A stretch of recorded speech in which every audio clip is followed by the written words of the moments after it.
இப்போதான் நம்ம சேனலுக்கு நீங்கள் முதல் முறையாக வரீங்கன்னா தயவுசெய்து கீழே இருக்கிற ரெட் கலர் சப்ஸ்கிரைப் பட்டன் அழுத்தி சப்ஸ்கிரைப் பண்ணிக்கோங்க. கூடவே அந்த பெல் பட்டன் அழுத்தி ஆள்னு கொடுத்துக்கோங்க.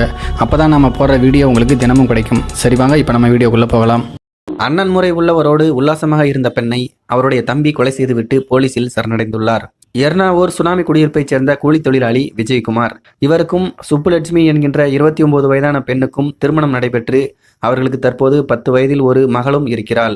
மனைவியின் நடத்தை சரியில்லாததால் விஜயகுமார் தன்னுடைய மகளுடன் வண்ணாரப்பேட்டையில் இருக்கக்கூடிய தாய் வீட்டில் வசித்து வருகிறார். இதனால் சுப்புலட்சுமி மட்டும் வீட்டில் தனியாக வசித்து வந்தார். சில தினங்களுக்கு முன்பு இரவு நேரத்தில் வண்ணாரப்பேட்டையில் இருக்கக்கூடிய சுப்புலட்சுமியின் தம்பி பிரதாப் என்பவர் அக்காவை பார்ப்பதற்காக எர்ணாவூர் சுனாமி குடியிருப்புக்கு வந்துள்ளார்.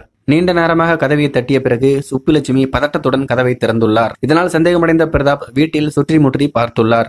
அப்போது அதே பகுதியை சேர்ந்த சுப்புலட்சுமியின் சித்தி மகனான ஜானகிராமன் என்பவர் அரைகுறை ஆடையுடன் கட்டிலுக்கு அடியில் பதுங்கியிருந்துள்ளார். இதனால் ஆத்திரமடைந்த பிரதாப் ஜானகிராமனை சரமாரியாக தாக்கி வீட்டில் அறையில் வைத்து பூட்டியுள்ளார்.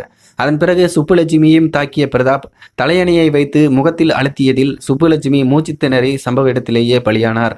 அதன் பிறகு போலீசில் பிரதாப் சரணடைந்துள்ளார். இதை பற்றிய வழக்கு பதிவு செய்த போலீசார் சுப்புலட்சுமி உடலை மீட்டு பிரேத பரிசோதனைக்கு அனுப்பி வைத்துள்ளனர். வீட்டில் பூட்டி வைக்கப்பட்டிருந்த ஜானகிராமனையும் கைது செய்திருக்கிறார்கள். விசாரணையில் ஜானகிராமனுடன் பல ஆண்டுகளாக சுப்புலட்சுமி தொடர்பில் இருந்துள்ளார். அவருடைய கணவர் விஜயகுமார் வீட்டில் இல்லாத நேரங்களில் ஜானகிராமன் வீட்டுக்கு வந்து சுப்புலட்சுமியுடன் உல்லாசமாக இருப்பதை அக்கம்பக்கத்தினர் விஜயகுமாரிடம் கூறியிருக்கிறார்கள். இதனால்தான் கணவனுக்கும் மனைவிக்கும் இடையில் சண்டை ஏற்பட்டு இருவரும் பிரிந்திருக்கிறார்கள். அதன் பிறகு எந்த தடையும் இன்றி சுப்புலட்சுமி அண்ணன் முறை கொண்ட ஜானகிராமனுடன் அடிக்கடி உல்லாசமாகவும் இருந்து வந்துள்ளார். இதெல்லாம் போலீசாருடைய விசாரணையில் தெரிய வந்தது. இதை பற்றி உங்களுடைய கருத்துக்கள் என்ன அப்படிங்கிறத கீழே இருக்கிற கமெண்ட்ஸில் தெரியப்படுத்துங்க. மேலும் இது போன்ற வீடியோக்களை பார்க்க நம்முடைய சேனலை சப்ஸ்கிரைப் பண்ணிக்கோங்க. நன்றி, வணக்கம்.